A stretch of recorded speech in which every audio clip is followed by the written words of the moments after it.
اعوذ باللہ من الشیطان الرجیم، بسم اللہ الرحمن الرحیم۔ السلام علیکم پیارے بچوں، کیسے ہیں آپ سب لوگ؟ امید ہے آپ خیریت سے ہوں گے۔ بچوں، اس ہفتے جو ہم سبق پڑھیں گے اس کا عنوان ہے خشک سالی اور سیلاب، صفحہ نمبر 69، ٹھیک ہے؟ تو اس سے پہلے کہ ہم سبق پڑھنا شروع کریں، میں آپ سے کچھ تبادلہ خیال کرنا چاہتی ہوں سبق سے متعلق۔ جی، خشک سالی سے کیا مراد ہے؟ خشک سالی سے مراد ہے کہ جن علاقوں میں بارش کم ہوتی ہے، یا اگر ایسے علاقے جہاں پر بارش ہونا بند ہو جائے اور کھانے پینے کی چیزیں وغیرہ ختم ہو جائیں اور درخت اور سبزیاں وغیرہ جو ہیں وہ سب کچھ ختم ہو جائے، درخت مردہ ہو جائیں، بے جان ہو جائیں، تو وہاں پر قحط جیسی صورتحال پیدا ہو جاتی ہے، ٹھیک ہے؟ اور جانور اور مویشی مرنے لگتے ہیں اور لوگوں کو پینے کا پانی میسر نہیں ہوتا، ایون کہ خوراک بھی میسر نہیں ہوتی۔ تو ایسے علاقوں کو خشک سالی والے علاقے کہتے ہیں، یا وہاں پہ قحط پڑ جاتا ہے، ٹھیک ہے؟ سیلاب کسے کہتے ہیں؟ سیلاب سے مراد ہے کہ جب پہاڑوں پر پڑی ہوئی برف پگھلنے لگتی ہے سورج کی گرمی سے، اور جب بہت زیادہ بارشیں ہوتی ہیں تو دریاؤں میں طغیانی آ جاتی ہے۔ طغیانی کا مطلب بہت زیادہ پانی آ جاتا ہے اور سیلاب آ جاتا ہے، جس سے وہ پانی جو ہوتا ہے نا دریاؤں کے کناروں سے باہر نکل کے اس کے کناروں کے ارد گرد جو علاقے ہوتے ہیں وہاں پھیل جاتا ہے، اور وہاں پر اگر آبادی ہوتی ہے تو لوگوں کے گھر زیر آب آ جاتے ہیں، مطلب وہاں پر پانی آ جاتا ہے اور لوگ ڈوبنے لگتے ہیں اور ان کے مال مویشی اور اناج سب چیزوں کو نقصان پہنچتا ہے، ٹھیک ہے؟ تو اس سبق میں ہم یہ جانیں گے کہ خشک سالی کسے کہتے ہیں اور سیلاب کسے کہتے ہیں، اور ان سے بچنے کی تدابیر کیا ہیں۔ تدابیر کا مطلب ہے ان سے بچاؤ کی ترکیب کیا، ہم کس طرح کیا کریں گے، کیا ہم نے کام کرنے ہیں کہ جس سے ہم اس خشک سالی کا مقابلہ کر سکیں، سیلاب کا، اور ان سے بچا جا سکے، ٹھیک ہے؟ تو میں پڑھنا شروع کرتی ہوں۔ جی، یہ دیکھیں، علی اور احسن جب اسکول سے واپس لوٹے تو گھر کے باہر کھانے کی بہت سی دیگیں گاڑیوں میں رکھی جا رہی تھیں۔ وہ دوڑ کر دادی جان کے پاس گئے اور پوچھا، دادی جان، اتنا کھانا کہاں جا رہا ہے؟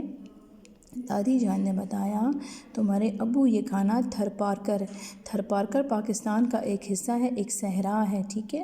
اس کا نام ہے تھرپارکر، لے کر جا رہے ہیں، کیونکہ خشک سالی کی وجہ سے وہاں بہت سی قیمتی جانیں ضائع ہو گئی ہیں۔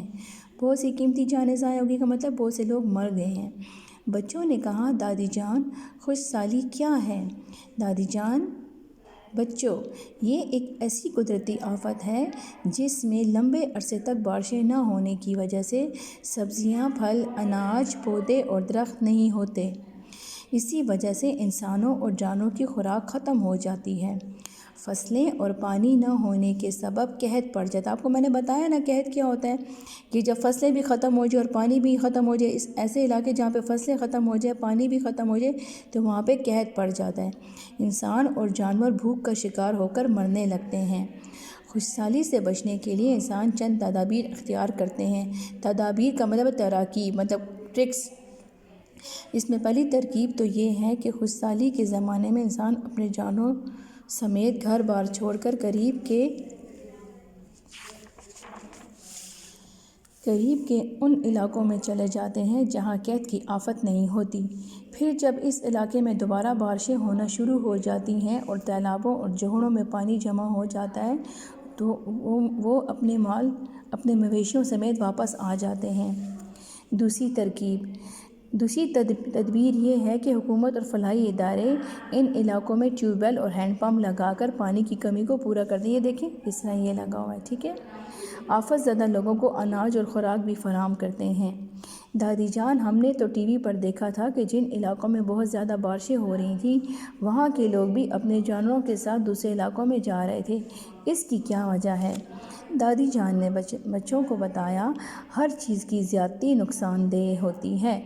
جس طرح بارشوں کے نہ ہونے سے خشک سالی کا سامنا کرنا پڑتا ہے، اسی طرح جب حد سے زیادہ بارشیں ہوتی ہیں یا پہاڑوں پر جمی برف پگھل کر ندی، نالوں اور دریاؤں میں شامل ہو جاتی ہے تو یہ پانی سیلابی شکل اختیار کر لیتا ہے اور ندی، نالوں اور دریا کے کناروں کو توڑ کر ارد گرد کے تمام علاقوں میں داخل ہو جاتا ہے۔ جیسے کہ میں نے آپ کو شروع میں سمجھایا تھا نا، اس سے فصلیں تباہ ہو جاتی ہیں، مکانات، دکانیں، غلہ بولتے ہیں اناج کو، جیسے دالیں ہو گئی، گندم ہو گئی، ٹھیک ہے، چاول وغیرہ، اس کو بولتے ہیں غلہ۔ اور مویشی بولتے ہیں جانوروں کو، ٹھیک ہے، جس میں گائے، بھینس، بکری، بھیڑ وغیرہ، ٹھیک ہے۔ مویشی سب سیلاب کی وجہ سے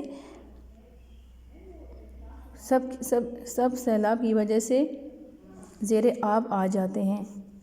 یہ غلطی سے لکھا ہوا ہے، ٹھیک ہے۔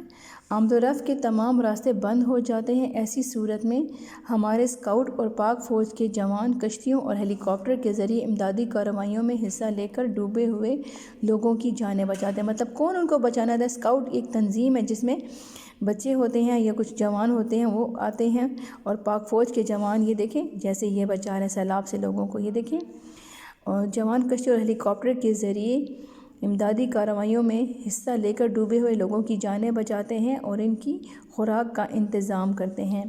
سیلاب کی تباہ کاریوں سے بچنے کے لیے جو تدابیر بتائی ہیں، ان میں پہلی تدبیر یہ ہے کہ محکمہ موسمیات سیلاب کی پیشن گوئی کرے۔ سیلاب کی پیشن گوئی کا مطلب ہوتا ہے پہلے سے انفارم کرے، ٹھیک ہے، کیونکہ محکمہ موسمیات تو موسم کے بارے میں بتانے والا ایک ادارہ ہے اور ان کو پہلے سے پتہ ہوتا ہے، اس لیے تاکہ حکومت اور اس علاقے میں رہنے والے اس کے نقصانات سے بچنے کی تدبیر کریں۔ حکومت پانی کا ذخیرہ کرنے والے بندوں کے کناروں کو مٹی اور پتھر ڈال کر مضبوط بنائے۔ مویشیوں کو اونچے ٹیلوں پر منتقل کر دیا جائے، مطلب اونچی جگہ پر مویشیوں کو لے جایا جائے۔ ہسپتالوں میں متاثرین کے علاوہ خاص طور پر ہسپتالوں میں متاثرین کے علاج پر خاص طور سے توجہ دینی چاہیے، ٹھیک ہے۔ دادی جان، ہمیں بھی دوسروں کی مدد کرنی چاہیے۔ ہاں بچوں، دوسروں کی مدد کرنے سے اللہ خوش ہوتا ہے، ٹھیک ہے۔ تو آپ کو میں نے ایکسپلین کر دیا نا کہ مطلب خوش سالی کیا ہوتی ہے۔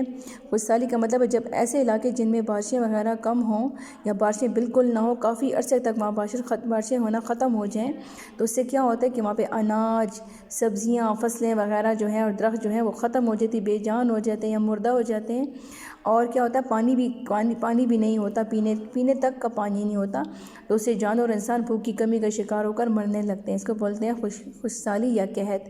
اور سیلاب وہ ہوتا ہے کہ جب پہاڑوں پر بڑی ہوئی برف جب پگھلتی ہے سورج کی روشنی سے، اور دریاؤں میں جب آتی ہے، اس کا پانی آتا ہے، طغیانی آتی ہے، تو اس سے دریاؤں کا جو پانی ہوتا ہے، اس تصویر میں دیکھیں، وہ کناروں کو چھوڑ کر ارد گرد کے علاقوں میں آ جاتا ہے، جس سے لوگوں کے گھر اور ساری چیزیں زیر آب آ جاتی ہیں۔ سیلاب جو ہے نا زیادہ بارشیں ہونے سے بھی آتا ہے، ٹھیک ہے۔ تو امید ہے آپ کو بیٹا سمجھ آ گئی اس سبق کی، ٹھیک ہے۔ اللہ حافظ۔